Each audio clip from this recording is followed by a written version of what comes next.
நிலமடம் கையொழுகும் சீராரும் மகனமென நிகழ்பரத கந்தமிகள் விக்கணமும் அதில் சிறந்த காவிரனும் திருநாடும் தக்க சிற திரைநுதலும் தரித்தனரும் திலகமுமே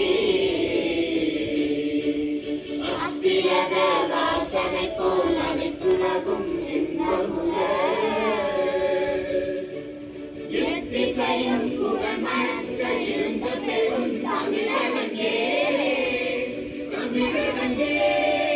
உன் சீரிழமை திறம்பி என்ன செய்ய